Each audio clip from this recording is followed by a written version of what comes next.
आपल्या मुलांना जर का आयुष्यात यशस्वी करायचं असेल तर त्यांना अपयश कसं पचवायचं आणि त्याच्यातनं कसं शिकून पुढे जायचं हे शिकवणं अत्यंत गरजेचं आहे. आयुष्यामध्ये अपयश सगळ्यांना येतं, असं एकही माणूस नाही की ज्याला अपयश आलेलं नाही, सगळे यशच आले.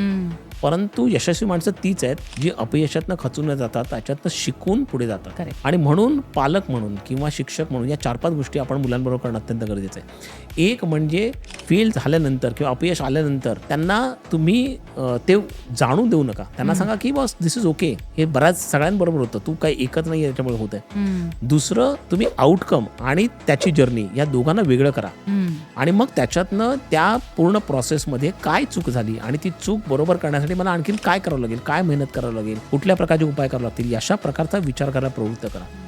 चौथी गोष्ट म्हणजे नेहमी रिझल्ट्सला तुम्ही रिवॉर्ड देऊ नका. अरे तू पहिला आलास तर तुला मी मोबाईल फोन देईन, पण तू त्या मार्क कमी मिळाले तर काही नाही, असं नाही. त्यांना जे एफर्ट्स जे टाकतात ना त्याला रिवॉर्ड करा. त्याला रिवॉर्ड केल्यानंतर त्यांना ती सातत्याने एफर्ट्स टाकण्याची सवय लागते. आणि 5वी गोष्ट म्हणजे बिनधास्त तुम्ही त्यांच्याबरोबर फेल्युअर स्टोरी शेअर करा.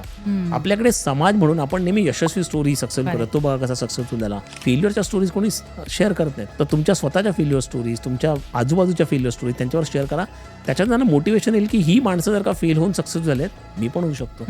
अशा पद्धतीने आपण जर का अपयश त्यांना पचवायला शिकवलं आणि त्याच्यातलं शिकायला शिकवलं तर ते पुढे नक्कीच यशस्वी होतील.